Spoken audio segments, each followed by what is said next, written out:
बोला है क्या, दो समरूप त्रिभुज के क्षेत्रफलों का अनुपात उसकी संगत भुजाओं के अनुपात के क्या होगा, बराबर होगा।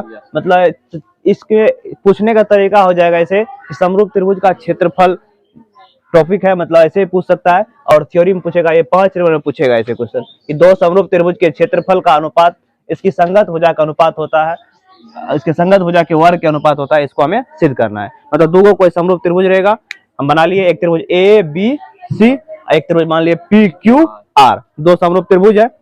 उसके बाद इस दोनों समरूप त्रिभुज में हम मान लेते, माना कि ए बी सी और पी क्यू आर दो समरूप त्रिभुज है। अब बताओ, जब दो समरूप त्रिभुज होगा तो क्या होगा, उसका संगत भुजा बराबर होगा और उसका संगत कोण बराबर होगा। तो मतलब ये भुजा ए बी बराबर होगा किसके अनुपात में होगा, पी क्यू के मान लेते हैं, और बी सी अनुपात में होगा किसके, क्यू आर के, और ए सी अनुपात में होगा किसके, पी आर के। तो यहाँ पे ऐसे बोल सकते हैं कि ए बी बट्टा पी क्यू बराबर होगा किसके, बी सी बट्टा क्यू आर बराबर ए सी या बट्टा पी आर। इसको हम समीकरण फर्स्ट मान के छोड़ देंगे यहाँ पे, ठीक है, ये हो गया।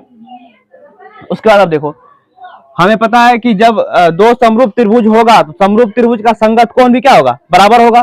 तो मतलब यहां से बोल सकते हैं ये कोण इस कोण के बराबर हो जाएगा, उसके बाद ये कोण इस कोण के बराबर हो जाएगा, नहीं हो जाएगा, और ये कोण इस कोण के क्या हो जाएगा, बराबर। तो यहां से बोल देंगे कोण ए बराबर कोण पी, उसके बाद कोण बी बराबर कोण क्यू, और उसके बाद कोण सी बराबर कोण आर। इसको हम समीकरण 2 मतलब समीकरण सेकेंड मान के छोड़ देते। सिद्ध क्या करना है, सिद्ध करना है हमें, सिद्ध करना है कि हमें देखो क्या सिद्ध करनी बोला है दो समरूप त्रिभुज है तो समरूप त्रिभुज के क्षेत्रफल का अनुपात, त्रिभुज ए बी सी का क्षेत्रफल और पी क्यू आर का क्षेत्रफल का अनुपात जो है उसके भुजा के वर्ग के अनुपात के बराबर होना चाहिए। मतलब भुजा कोई लेगा उसका वर्ग स्क्वायर कर देंगे, वर्ग हो जाए। कहने मतलब सिद्ध करना है कि एरिया ऑफ त्रिभुज A B C, area of अनुपात कर दिया, बट्टा कर दिए तो बट्टा कर दिया तो अनुपात हो गया। एरिया ऑफ त्रिभुज पी क्यू आर ये होना चाहिए किसके, ए बी का स्क्वायर बट्टे पी क्यू का स्क्वायर, या ऐसे बोल सकते हैं ए बी बट्टे पी क्यू का उसके भुजा के वर्ग के अनुपात, ऐसे बोल सकते हैं। या ये भी सिद्ध करने बोल सकते हैं बी सी का स्क्वायर बट्टे क्यू आर का स्क्वायर, या बोल सकते हैं ए सी का स्क्वायर बट्टे पी आर का स्क्वायर। ये भी सिद्ध कर, यही हमें सिद्ध करना है। इनमें से कोई भी बराबर है, कोई एक सिद्ध कर देंगे, तीनों सिद्ध हो जाएगा। तो इसमें देखो हमें क्या करना पड़ा, हमें इसमें रचना करना पड़ेगा। रचना क्या करना पड़ेगा इसमें, देखो हम क्या करते हैं, ए से सुनो, ए से ए डी लंब और ए से ए एम, अच्छा ए एम दे दो यहाँ पे, ए से ए एम लंब और पी से पी एन लंब खींच लेते हैं। लिखेंगे यहाँ पे रचना, रचना क्या करेंगे, रचना ए से ए एम लंब किस पे डाले, बी सी पर, और पी से पी एन लंब किस पे डाले, क्यू आर पर, ठीक है। लंब हमने क्या किए, ऐसे डाल दिया। अब देखो जब हो गया, अब यहाँ प्रूफ करेंगे। अब देखो हम प्रूफ करेंगे क्या, क्या उद्देश्य है कि एरिया ऑफ त्रिभुज ए बी सी अनुपात, मतलब इसका क्षेत्रफल का अनुपात पी क्यू आर का क्षेत्रफल बराबर होना चाहिए ए बी बट्टे पी क्यू आर। हाँ देखो इसके लिए क्या करेंगे, हम क्या करेंगे, पहले इस त्रिभुज और इस त्रिभुज क्या करते हैं, समरूप कर लेंगे। अगर समरूप हो जाएगा तब ये भुजा इस भुजा क्या होगा, बराबर होगा। तो लिखेंगे यहाँ से, अब इसमें चलेंगे तो हम जानते हैं पहले तो इन दोनों त्रिभुज का हम क्षेत्रफल निकाल लेते हैं। सुनो इधर, ए बी सी का क्षेत्रफल निकाल लेते हैं। पता है त्रिभुज का क्षेत्रफल क्या होता है, त्रिभुज का क्षेत्रफल क्या होता है, 1/2 आधार गुना ऊंचाई। देखो इस त्रिभुज का एरिया ऑफ त्रिभुज मतलब एरिया ऑफ त्रिभुज एबीसी निकालेंगे तो एरिया ऑफ त्रिभुज ए बी सी, इसका जो क्षेत्रफल निकालेंगे क्या होगा, 1/2, आधार आधार क्या है बी सी, ऊंचाई क्या है ए एम। उसी तरह से हम एरिया ऑफ त्रिभुज पी क्यू आर को निकालते हैं, बराबर 1/2 गुना एरिया क्या है, इसका आधार क्या है क्यू आर, गुना क्या है पी एन, ठीक है,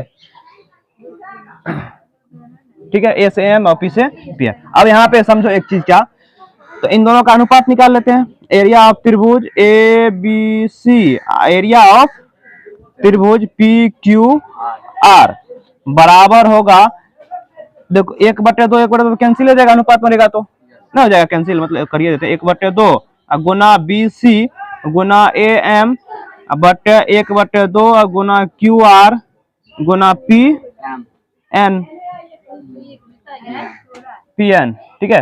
तो 1/2 कैंसिल हो गया, क्या बचा इधर, तब बी सी गुना ए एम बटे क्यू आर गुना पी एन। इसी को ऐसे भी लिख सकते हैं क्या, बी सी बटे क्यू आर गुना ए एम बटे पी एन, नहीं लिख सकते हैं, लेकिन हमें तो इस एरिया के बराबर करना है बीसी का स्क्वायर। अब देखो बीसी का स्क्वायर होगा कैसे, अगर किसी तरह से ए एम बटे पी एन के जगह बराबर कर दिए बीसी बटे क्यू आर, तो बीसी गुना बीसी क्या हो जाएगा, बीसी स्क्वायर हो जाएगा, और क्यू आर गुना क्यू आर स्क्वायर हो जाएगा, प्रूफ हो जाएगा। तो होगा कैसे, तो होगा ऐसे, अगर किसी तरह से इस त्रिभुज को, ये वाला छोटा वाला त्रिभुज है, ये वाला त्रिभुज, इस त्रिभुज को और इस त्रिभुज को क्या कर दे, हम समरूप कर देंगे, तो हमें पता है समरूप त्रिभुज के संगत भुजा क्या होता है, अनुपात में होता है। तो इस त्रिभुज का ए बी भुजा और पी क्यू अनुपात हो जाएगा, बराबर हो जाएगा ए एम बट्टे पी एन के, और ए बी बट्टे पी क्यू है किसके बराबर, ए बी बट्टे पी क्यू बराबर नहीं है बी सी बट्टे क्यू आर के। तो जहाँ पे तब ए एम और ए एम बट्टे पी एन की जगह क्या ले लेंगे, ए बी बट्टे पी क्यू, और ए बी बट्टे पी क्यू है किसके बराबर, बी सी बट्टे क्यू आर के। तो यहाँ से दोनों क्या गुना कर देंगे, स्क्वायर हो जाएगा। इसको हम क्या करेंगे, समीकरण 3 मान के छोड़ देते हैं, ठीक है।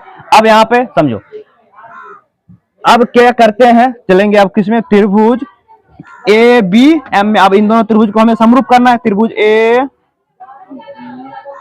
बी एम तथा त्रिभुज किसमें, पी क्यू एन में, पी क्यू एन में। अब इन दोनों त्रिभुज में देखो, समझो यहाँ पे क्या, इन दोनों त्रिभुज में हमें पता है ये कोण और ये कोण बराबर नहीं है। देखो इधर समीकरण सेकंड से कोण बी बराबर है कोण क्यू के, यहाँ पे समझो कोण बी बराबर है कोण क्यू के, तो कोण बी बराबर कोण क्यू। उसके बाद फिर ये इधर 90 है, तो इधर भी कितना होगा तब 90, तो ये 90, तो ये भी कितना होगा 90, तो ये कोण एम बराबर कोण एन, कहां से, तो 90 डिग्री से। अब बताओ, जब दो कोण बराबर हो गया, तीसरा कोण तो ऑटोमेटिक बराबर होगा ही, और पता है जब दो कोण बराबर हो जाता है तो ए समरूपता से क्या होगा, त्रिभुज समरूप हो जाएगा। यहाँ लिखेंगे ए समरूपता से क्या होगा, त्रिभुज ए बी एम समरूप हो गया किसके, त्रिभुज पी क्यू एन के ना, पी क्यू एन के। हमें पता है जब त्रिभुज समरूप होता है तो भुजा संगत भुजा क्या होता है, अनुपात होता है। नहीं बोल सकते यहाँ से ए बी बट्टे पी क्यू बराबर होगा, ए बी बट्टे पी क्यू बराबर होगा किसके, पी ए एम बट्टे पी एन के, ए एम बट्टे पी एन के, हो गया। अब यहाँ पे कर देते हैं, देखो यहीं पे कर देते हैं, थोड़ा सा बचाओ, उसी बात देखो।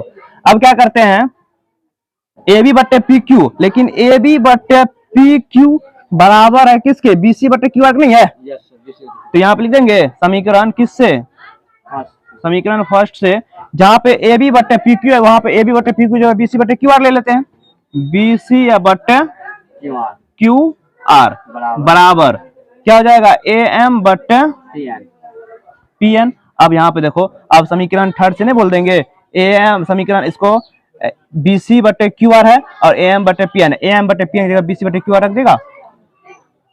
चलो यहाँ पे, अब यहाँ पे कर देते हैं, समझो इधर।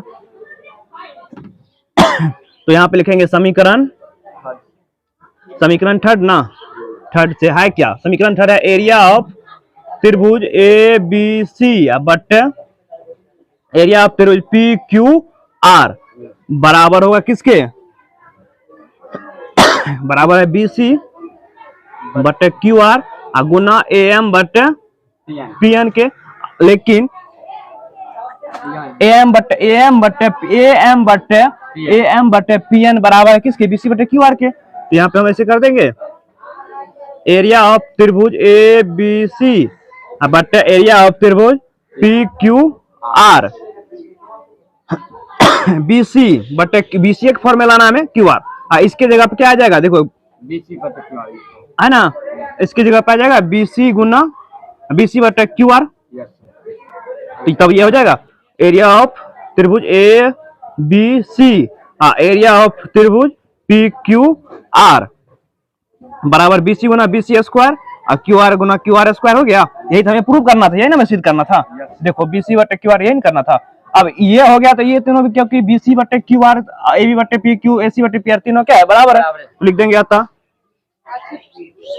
अतः एरिया ऑफ त्रिभुज ABC बटे एरिया ऑफ त्रिभुज PQR बराबर हो जाएगा AB बटे PQ का स्क्वायर बराबर BC बटे QR का स्क्वायर बराबर AC बटे PR का स्क्वायर। यहाँ पे ऐसे कर देना है, प्रूव्ड। चलो लिखो, ये प्रूव्ड हो गया।